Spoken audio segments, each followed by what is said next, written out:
Hello everyone, welcome to a online solution. मैं हूं अशफाक। कैसे आप लोग? तो आपके सामने फिर हाजिर हूं लेकर ये आपका क्वेश्चन जो कि प्रश्नावली 13.2 का है। और इस वीडियो में हम जो ये लेसन को ख़त्म करेंगे।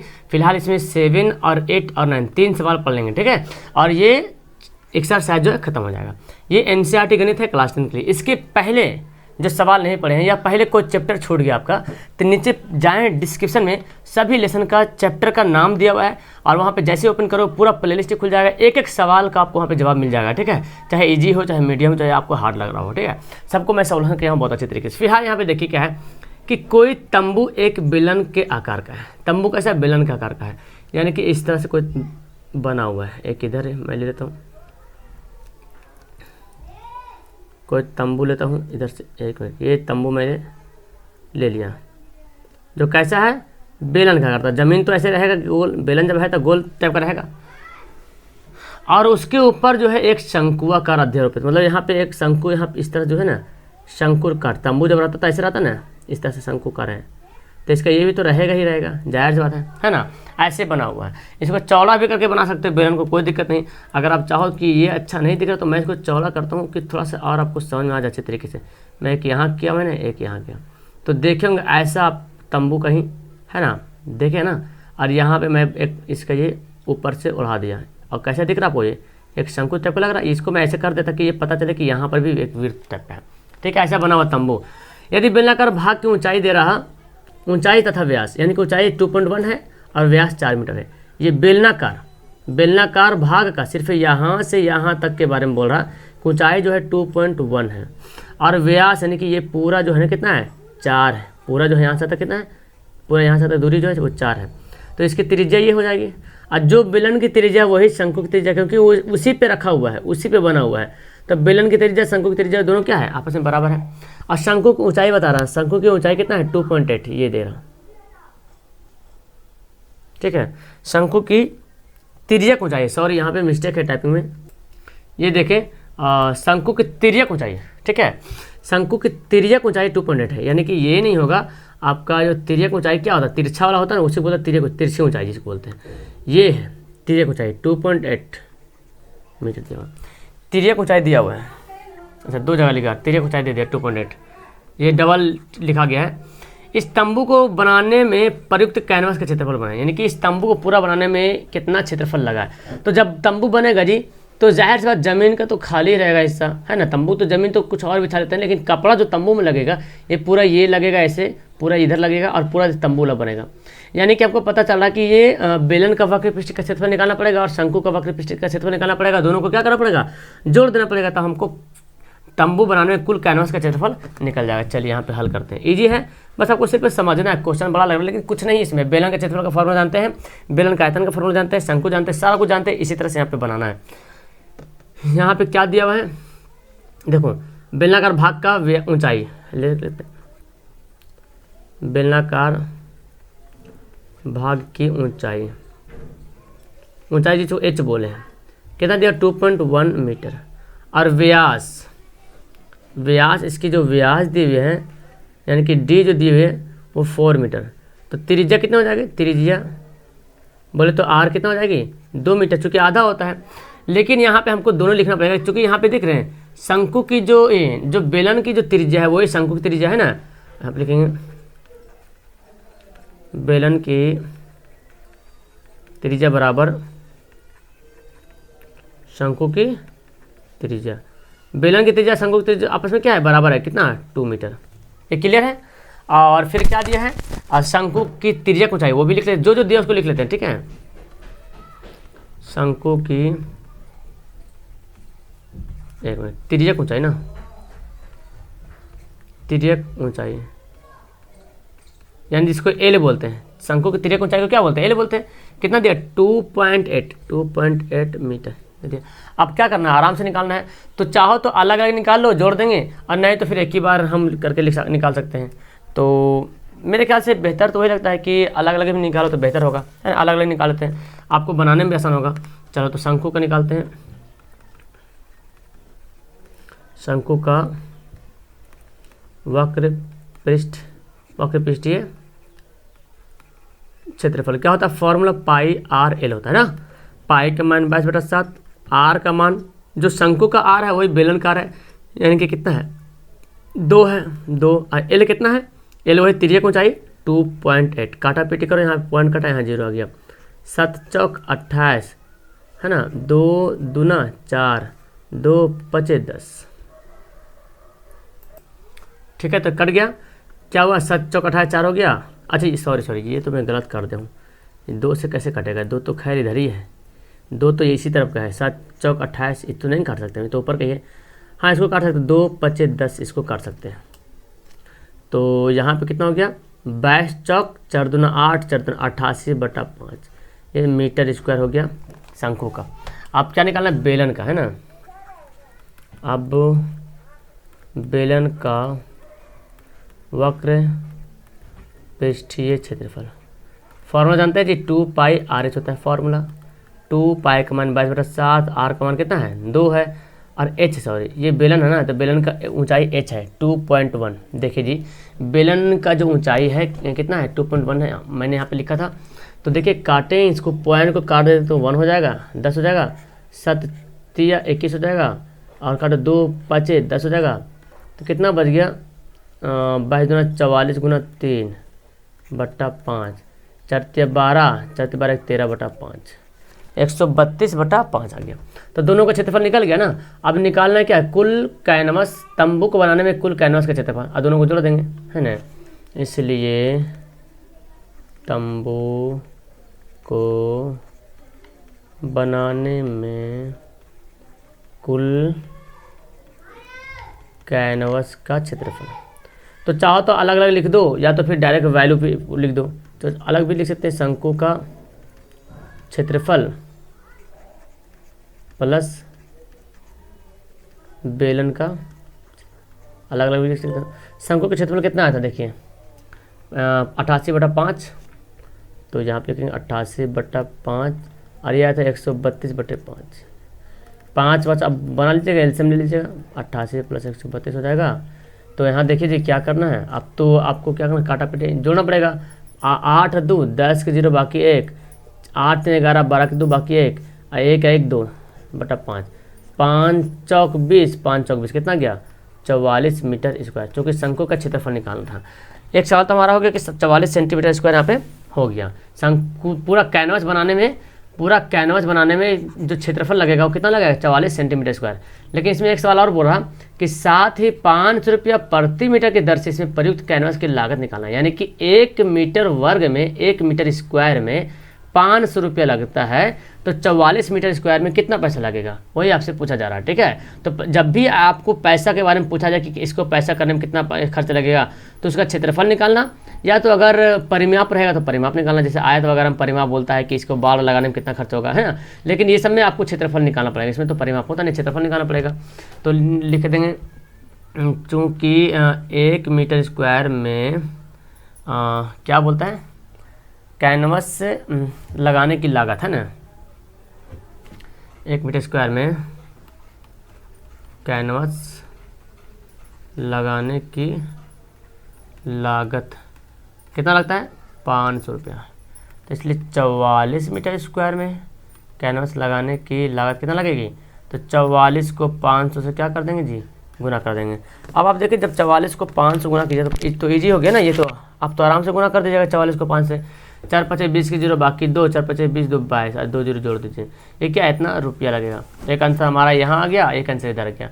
इजी है ना सवाल, बहुत ही सवाल, कुछ बस थोड़ा सा समझना कि शंकु पे बेलन पे शंकु रखा हुआ है तो उसको कैसे हल करेंगे। और आपको ये भी समझना कि जो शंकु की त्रिज्या होगी वही बेलन की त्रिज्या है, क्योंकि बेलन की त्रिज्या पहले दे दिया, व्यास दिया बेलन का, तो बेलन का त्रिज्या निकल गया हमको।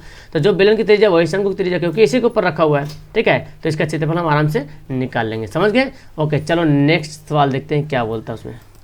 ओके नेक्स्ट देखिए 8वां सवाल, बहुत अच्छा सवाल है, इसमें कन्फ्यूजन होने की कोई बात नहीं है, ठीक है। सवाल क्या बोलता है कि 2.4 सेंटीमीटर और व्यास 1.4 सेंटीमीटर वाले ठोस बेलन में से इसी व्यास वाला एक शंक्वाकार काट लिया था, यानी कि एक बेलन है, ठीक है। एक बेलन में बना लेते हैं, यहाँ पे बेलन कैसे रहेगा, ऐसे रहेगा, यहाँ भी रहेगा बेलन ऐसे, ठीक है। अब बोलता है बेलन की ऊंचाई कितना है 2.4, यहाँ से यहाँ तक जो ऊंचाई है 2.4 मीटर सेंटीमीटर, ठीक है। और व्यास जो बेलन की है ये पूरा जो व्यास यहाँ पे पूरा 1.4 है, कितना है 1.4 है, ठीक है। तो 1.4 यहाँ पे लिख देना है, व्यास है तो 1.4 सेंटीमीटर। तो आधा तो जान रहे कितना होगा, चलो ठीक है फिलहाल देखते हैं।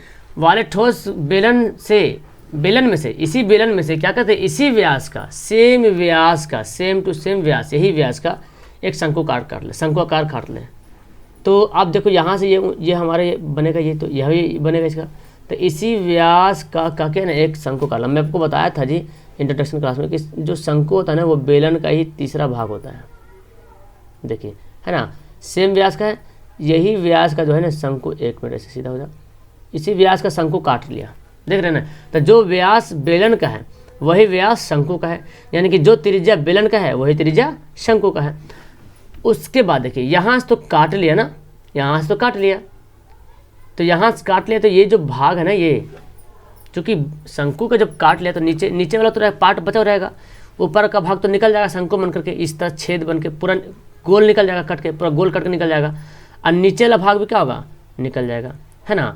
यानी कि आप देखो क्या करना पड़ेगा, अब आपको यहाँ पर शंकु का क्षेत्रफल, अब बोला क्या, शेष बचे ठोस का निकटतम वर्ग सेंटीमीटर तक पृष्ठीय क्षेत्रफल निकालना, यानी कि शेष बचे ठोस, तो एक तो शंकु बना उसका तो निकालना है क्षेत्रफल, लेकिन इसके बाद जो बच रहा ना उसका क्षेत्रफल निकालना है। तो क्षेत्रफल जानते क्या होता है, सब क्षेत्रफल वही होता है, आयतन जब काट के निकालना होता था उसका आयतन में आता है बहुत से, ठीक है। तो इसमें आयतन नहीं निकालेंगे बल्कि हम क्या करेंगे, क्षेत्रफल निकालेंगे, ओके। तो यहाँ पे सिंपल सी बात आपको बताया जा रही है कि एक ठोस बेलन, कितना कैसा बेलन है, ठोस बेलन। तो जाहिर सी बात जब बेलन ठोस रहेगा तो पूरा भरा हो रहेगा, ये पूरा जो दिख रहा है पूरा भरा हो रहेगा।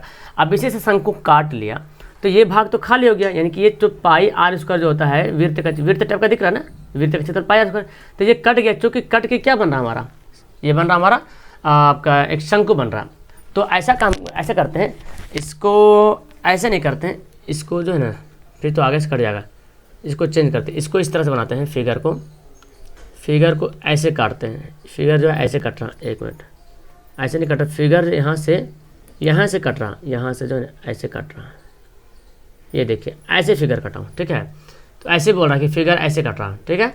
और बोलता जब ये कट जाएगा तो ये तो पूरा निकल जाएगा, तो ये वाला जो बीच वाला ये तो बच जाएगा पूरा। तो ये क्या है, वृत्त का क्षेत्रफल बच रहा है यहाँ पे, और गोला का वक्र पृष्ठ का क्षेत्रफल निकालेंगे। जानते हैं गोला का वक्र पृष्ठ क्षेत्रफल में ये दोनों साइड वाला नहीं होता है, लेकिन ये तो हमारा रहेगा, चूँकि ठोस गोला है तो ये रहेगा क्षेत्रफल, और गोला का क्या मैं बोल रहा हूँ, बेलन का वक्र पृष्ठ का क्षेत्रफल होगा और शंकु का निकालना पड़ेगा, ठीक है। तो ये इन सब बातों को हमको लिखना पड़ेगा, ठीक है, ये इन सब बातों को हमको लिखना पड़ेगा यहाँ पे। चलिए तो लिखते हैं यहाँ पे इसके बारे में। अब जो दिया उसको पहले लिख लेंगे। बेलन की ऊंचाई दिया हुआ है,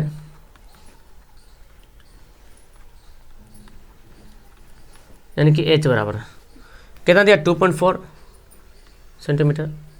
बेलन का व्यास भी तो दिया d है ना 1.4 सेंटीमीटर।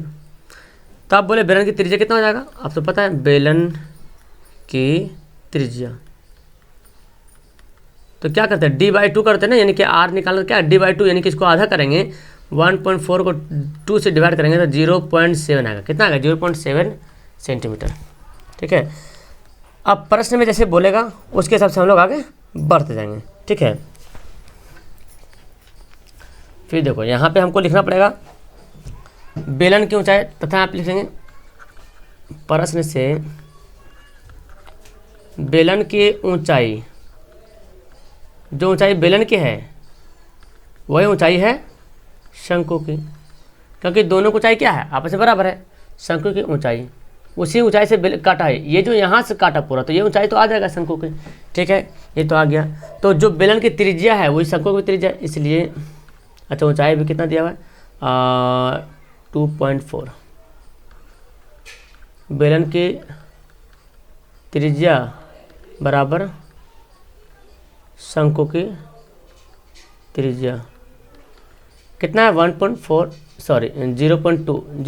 सेंटीमीटर, दोनों त्रिज्या बराबर हो गया। यहाँ तो समझ में आ गया, लेकिन पहले आप ये दिमाग लगाइए, हम तो ये तो जान रहे हैं कि ये जो वृत्त यहाँ पे बच रहा है यहाँ पे तो पाई आर इसको लिख देंगे, बेलन का वक्र पृष्ठ का 2 पाई आर एच होता है, ठीक है। लेकिन शंकु का पृष्ठ क्षेत्रफल का तो पाई आर एल होता है, एल होता है पाई आर एल। तो पाई पता, आर पता, एल तो नहीं पता इसका, तो हमको ऊंचाई पता है ना, सिर्फ एच पता है, एच, चूँकि एच दिया हुआ हमारे, ये जो ऊंचाई क्या एच दिया हुआ है, तो हमको इसके लिए क्या करना पड़ेगा, एल निकालना पड़ेगा। इसलिए तिर्यक ऊंचाई, जिसको क्या बोलते हैं, जिसको एल बोलते हैं, कैसे निकालते हैं, एच का स्क्वायर प्लस आर का स्क्वायर को ओवर रूट करते हैं, है ना। एच का स्क्वायर प्लस आर का स्क्वायर को क्या करते हैं, ओवर रूट करते हैं। चलिए तो इसी को, यही तो हमको करना पड़ेगा, निकालेंगे तभी तो बनाएंगे आप। एच कितना हमारा है, तो एच बोलेंगे सर 2.4 सेंटीमीटर है, और आर है 0.7 सेंटीमीटर, ठीक है। तो 24 का स्क्वायर जानते हैं 576 होता है, तो 2 अंक बाद पॉइंट, तो यहाँ पे 5.276 बचेगा, और 7 का तो 49 होता ही है, तो 4.9 हो जाएगा। अब इसको जोड़ेंगे, पॉइंट को सामने पॉइंट लिखेंगे, तो 6 तो बाहर देखो 5.76 है, लिखेंगे यहाँ पे 5.9, तो 6 हो गया, 9 7 16 से बाकी 1, यहाँ पे पॉइंट आएगा 5 4 9, ठीक है। अच्छा ये जोड़ना पड़ेगा, एक मिनट, 49 है ना, 0.7 को 0.7 से गुना कर, अच्छा 2 अंक बाद पॉइंट होगा, सॉरी 2 अंक बाद पॉइंट होगा, इसको करेंगे 49, 0.49 आएगा, 0.49, तो ये आप जोड़ेंगे 5.76 से, तो 0.49 ऐसे जोड़ना पड़ेगा। 9 6 15, 7 4 11 12, 5 1 6, 625 होगा, समझ रहे क्या। यहाँ पे जो मैं लिखा हूँ वो 0.49 होगा, चूँकि आपको पता है 0.7 को 0.7 से गुना करें तो 2 अंक बाद पॉइंट आ जाएगा, यानी कि 0.49। अब इसको जोड़ेंगे तो 6.25 आ जाएगा। और ये किसका होता है वर्गमूल, तो 25 का होता है, 25 का 6 तो 25 होता है, तो 2.5 सेंटीमीटर आ गया, हमारा एल निकल गया। अब क्या निकालना हमको, शेष बचे ठोस का क्षेत्रफल निकालना है, तो बस हम लिख लेते हैं शेष ठोस का क्षेत्रफल, इसलिए ये रफ में करना आपको, ठीक है। शेष ठोस का क्षेत्रफल, अब शेष ठोस का क्षेत्रफल हमको निकालने क्या करेंगे, पहले तो बेलन का क्षेत्रफल निकालना पड़ेगा, यानी कि पाई आर एल, और सॉरी शंकु का क्षेत्रफल, और फिर बेलन का क्षेत्रफल लिखते हैं 2 पाई आर एच, और फिर हमारा एक वृत्त बचा था पाई आर स्क्वायर। देखिए ये शंकु का क्षेत्रफल क्या हो गया, पाई आर एल हो गया, बेलन का क्षेत्रफल क्या होगा 2 पाई आर एच, इधर वाला तो निकल गया, देखो इसलिए मैं लिखा हुआ है पाई आर स्क्वायर, क्योंकि ये ठोस है, पूरा भरा हुआ है, तो ये वाला तो पार्ट निकल गया बाहर, ये बन गया क्या, आपको शंकु में चला गया ये पार्ट, और निचला पार्ट तो वैसे रह जाएगा ना, निचल पार्ट तो ही रह जाएगा। तो वृत्त का क्षेत्रफल भी निकालना जरूरी है, क्योंकि पूरा निकालना पड़ेगा, तो पूरा निकालना पड़ेगा हमको। अब यहाँ पे सबको एक एक करके बैठा लेते हैं। देखिए यहाँ पे मैं बैठाता हूँ, ठीक है। इसको चलो यहाँ से मैं लिखता हूँ, पाई का मान कितना है 22/7 है, आर कितना आया था 0.7 आया था, और एल कितना आया था जो 2.5 अभी लाए थे, एल 2.5, ठीक है, प्लस 2, पाई का मान 22/7, आर का मान 0.7, पाई आर एल 2 पाई आर एच होता है ना, ये 2 पाई आर एच होता है, तो एच कितना दिया हुआ है 2.4 दिया हुआ है, 2 इसलिए गलती हो जाता अभी 2.4, ये 22/7, आर स्क्वायर के मतलब हुआ 0.7 को 0.7 से गुना कर देंगे, 0.7 गुना 0.7 इस तरह से। अब भी इसको क्या करना है, हमको काटना है, तो काटने के लिए यहाँ पे ऐसा करते हैं, सिंपल विधि, इसको बनाने के लिए सबसे आसान ये करना है कि देखो कॉमन ले लीजिए, सबसे बेहतर रहेगा, यहाँ पे कॉमन ले सकते थे। यहाँ देखिए 22/7 0.7, 22/7 0.7, 22/7 0.7 दोनों मिल रहा, तो 22/7 गुना 0.7 ये कॉमन निकालें, तो यहाँ पे क्या बचेगा, ये तो निकल गया, बचा 2.5, यहाँ पे क्या बचा 2 बचा गुना 2.4 बचा, ये तो बचा है ना, 2 गुना 2.4 बच गया, प्लस यहाँ तो निकल गया, तो 1 बचेगा 0.7, चूँकि इतना तो दूर तो निकल ही गया। अब क्या होगा, आपको बनाने में आसान होगा ऐसे में, ठीक है। इसको आप पॉइंट काटोगे तो 10 लिखेगा, 7 7 कटा 22/10। यहाँ पे क्या करते हैं, अच्छा ये 2.5 रहने देते, प्लस 24 दूना 48 हो जाएगा, 4.8 प्लस 0.7, तो पॉइंट को यहाँ कुछ करना नहीं है, जोड़ जाड़ कर दो यहाँ पे, ठीक है। तो यहाँ कितना आ गया, इसको जोड़ दीजिए तो 2.5 और 4.8 और 0.7, 7 5 12, 12 7 19 को 9 बाकी 1, 4 2 6 7, 7.9 आ गया, कितना गया 7.9 आएगा, एक मिनट देखते हैं, 7 8 5 13 होगा, सॉरी 8 5 13, 7 20 की जगह बाकी 2, 7 6 2 8, 4 2 6 2 8 है ना 8, यानी कि कितना आ गया 22/10 गुना कितना गया 8 आ गया। अब इसको काटिए, ज़्यादा है तो काट दीजिए, है ना। 22 को तब 10 से भाग करेंगे तो 2.2 आएगा, गुना 8 गुना कर दिया, 8 दूना 16 से बाकी 1, 8 दूना 16 17, एक का बाद पॉइंट आ गया 17 सेंटीमीटर है, था क्या था 17 सेंटीमीटर, हाँ 17.6 सेंटीमीटर स्क्वायर। लगभग में बोल रहा तो 18 लिख सकते हैं, 18 सेंटीमीटर स्क्वायर लगभग बोल रहा, चूँकि यहाँ पहले बोल रहा ना निकटतम वर्ग सेंटीमीटर का, तो निकटतम यानी कि 17.6 है, तो हम 18 यहाँ पे इसको लिख सकते हैं। समझ आ गया, एकदम इजी से सवाल था, इसमें कोई दिक्कत वाली बात नहीं थी। कुछ नहीं करना था, यहाँ पे एल निकालना था, चूँकि सारा कुछ तो दिया हुआ था और सभी का क्षेत्रफल को क्या करना जोड़ना पड़ेगा। थोड़ा सा आपको ध्यान ये देना पड़ेगा, ये जो ऊपर वाला पार्ट था ये तो निकल गया बाहर हो गया, वृत्त वाला ये तो खत्म हो गया कहानी, चूँकि शंकु के साथ निकल गया बाहर, शंकु तो क्षेत्रफल निकाले ही अभी है, और ये जो अंदर वाला है ये तो रहेगा वृत्त, तो इसको तो निकालना पड़ेगा ना, निकालना पड़ेगा, इसलिए यहाँ पे पाई r स्क्वायर 1 बढ़ा दिए। तो यानी कि जो कट के निकल रहा ना, बोल रहा कि जो कट के निकल रहा सबका क्षेत्रफल, बोला शेष बचे ठोस का निकटतम वर्ग सेंटीमीटर, जितना कट के निकला वो और जो निकला सभी का जो है क्षेत्रफल निकालने के लिए आपसे पूछा जा रहा है। ओके चलो सवाल पढ़ते हैं अब, नेक्स्ट और लास्ट हो जाएगा ये देखिए सवाल आपका दिया हुआ 9 में।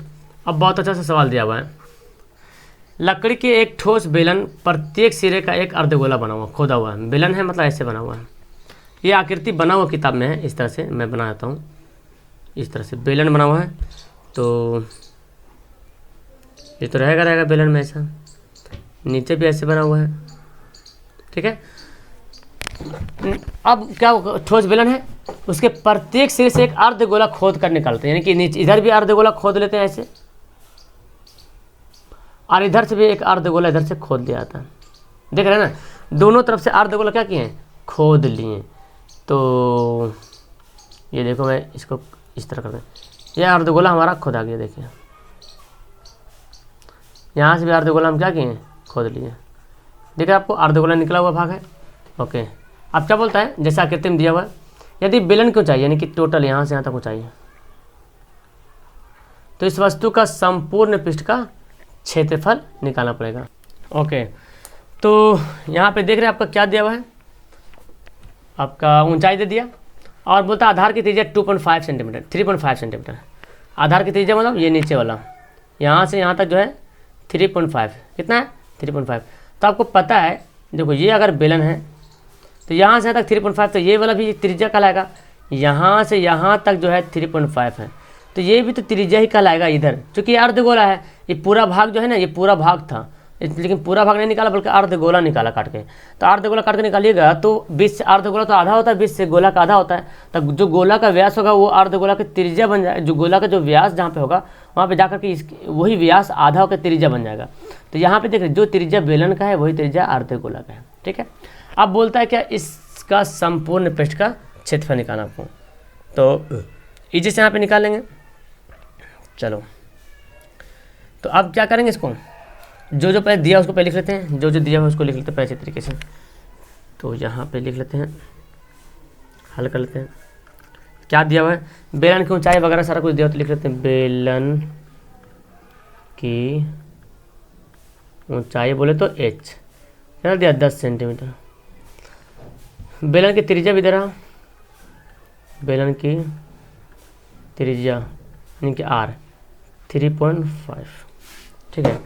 तो प्रश्न से हमको पता चल रहा है, चूँकि यहीं से इसी से काटे बेलन, तो प्रश्न में पता चला कि जो बेलन की जो त्रिज्या है वही त्रिज्या जो है अर्धगोला का है ना, अर्धगोला की त्रिज्या है, यानी कि दोनों त्रिज्या आपस में बराबर है 3.5 के आसपास में, ये दिया हुआ पहले से। तो हमको क्या करना पड़ेगा, अर्धगोला का भी क्षेत्रफल निकालना पड़ेगा और बेलन का क्षेत्रफल भी निकालना पड़ेगा, दोनों त्रिज्या आपस में बराबर है, तो दोनों को क्षेत्रफल क्या करेंगे निकालेंगे अच्छे तरीके से। ओके तो हम अब क्या करेंगे, इसको संपूर्ण पृष्ठ का क्षेत्रफल निकाल लेंगे। अब देखो संपूर्ण पृष्ठ का क्षेत्रफल कैसे निकालेंगे, समझिए पहले बात को। तो यहाँ देख रहे एक ये क्या था, लकड़ी था है ना, लकड़ी था, और लकड़ी के दोनों लकड़ी रहेगा तो पूरा भरा हुआ है, पूरा भरावट था, पूरा ये पूरा भरा हुआ था है ना, पूरा भरा होता है। लेकिन जब बेलन जब अर्धगोला को ऐसे काट के जब निकाले हैं तो पता क्या हुआ, जब अर्धगोलक काट के निकालते ये जो भाग नीचे जो गोला बन रहा है, ये जो गोल ऐसे बन रहा, ये तो अर्धगोलक के साथ निकल गया बाहर, है ना जी, अर्धगोलक के साथ बाहर निकल गया। अब बेलन के साथ इधर भी बाहर निकल गया, उधर भी बाहर निकल गया। तो पता चल रहा कि अब बेलन का क्या बच गया, ये तो खोखला हो गया, इधर वाला खोखला हो गया, इधर वाला खोखला हो गया। तो इधर वाला भाग गायब हो गया, इधर वाला भाग गायब हो गया। तो सिर्फ यही लंबाई बच रहा है ना, और ये सिर्फ कोर बच रहा है इसका। यानी कि हमको बेलन का क्या निकालना पड़ेगा, वक्र पृष्ठ का क्षेत्रफल निकालना पड़ेगा। वही फॉर्मूला 2πr/h। कैसे हुआ? नहीं तो आप बोले सर संपूर्ण पृष्ठ का निकालते, क्यों? क्योंकि बोलते सर यहाँ पे ये वाला तो भाग लकड़ी है, भरौट है, तो मुझे बोल देने दिया जाए कि ये नीचे जो भरा हुआ है ना, ये तो अर्धगोलक के साथ निकल गया कट के, तो बचा कहाँ? तो बचा नहीं। तो अब दो अर्धगोला का भी यहाँ पे दोनों अर्धगोला सेम है, दोनों सेम प्रत्येक सिरे पर एक अर्धगोला काटते हैं, दोनों अर्धगोला सेम काटते हैं। तो दोनों चूंकि त्रिज्या ही होता है तो अर्धगोला सेम कटेगा। तो दोनों अर्धगोला का क्षेत्रफल निकाल लेंगे और फिर बेलन का क्षेत्रफल निकाल के दोनों को क्या करेंगे, ऐड कर देंगे, हमारा आंसर आ जाएगा, है ना। तो यहाँ तक तो लिख लिए।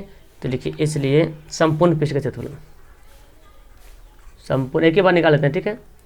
संपूर्ण पृष्ठ का, अगर पृष्ठीय लिखेंगे तो का नहीं लिखेंगे, ठीक है। संपूर्ण पृष्ठ का क्षेत्रफल अगर निकालना होगा तो हम क्या करेंगे, यहाँ पे लिखते हैं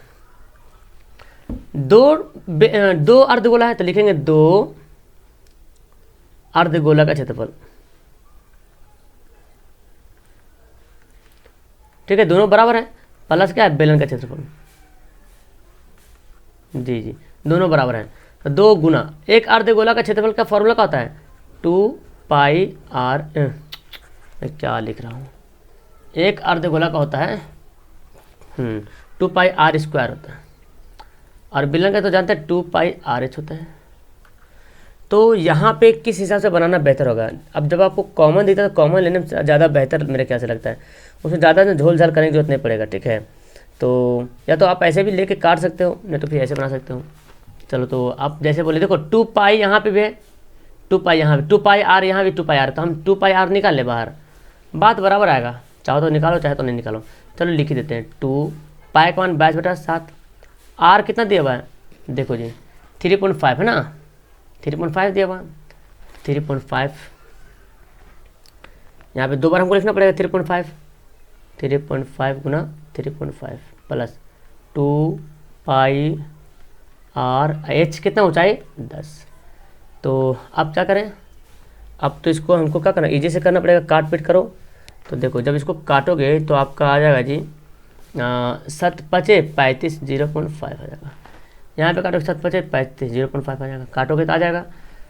अब जो बचा इसको गुना कर दिया, क्या 22 चौक, देखो 2 दूना 4 और 22 चौक 88 गुना 3.5 को 0.5 से गुना कर लेते हैं। तो देखो 5×5 के 5 बाकी 2 और 5×15 16 17 1.75 आना चाहिए, है ना।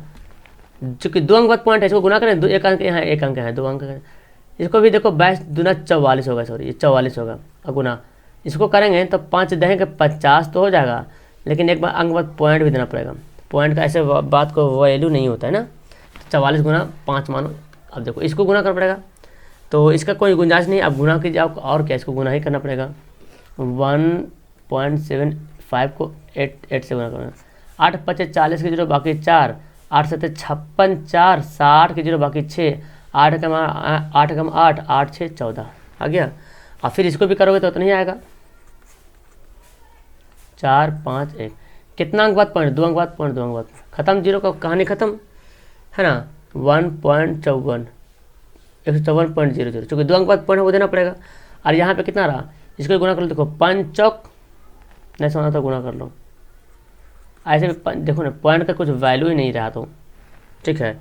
तो 5 चौक 20 की जगह बाकी 2, 5 चौक 20 2 22, पॉइंट के बाद 0 रहना तो कोई वैल्यू नहीं, यहाँ भी पॉइंट का कोई वैल्यू नहीं, इसका कोई वैल्यू नहीं रहा, ठीक है। हम इसको काटेंगे नहीं तो हम ऐसे लिख देंगे 151 + 222 और जोड़ दो, 4 0 4 5 2 7 2 1 3 आ गया, सेंटीमीटर स्क्वायर हो गया। तो देख रहे इस तरह से आप बनाएंगे। मैं इस वीडियो में तीनों क्वेश्चन कवर कर दूँ ताकि आपका जल्दी से ये लेसन खत्म करना मैं चाह रहा था, ठीक है। और कोई खास नहीं, 30 मिनट का वीडियो तो बन गया, लेकिन आपको समझ में भी आ गया होगा, इजी सा कुछ करना नहीं, बस आपको जो यहाँ पे मतलब क्या कहते हैं कैलकुलेशन वगैरह जो है, गुना भाग यही सब इसमें जो है ना, बाकी तो समझ में आ ही गया होगा क्या करना है इसको। Okay that's all. अच्छी लगी वीडियो तो लाइक किए बिना जाना मत। Okay bye.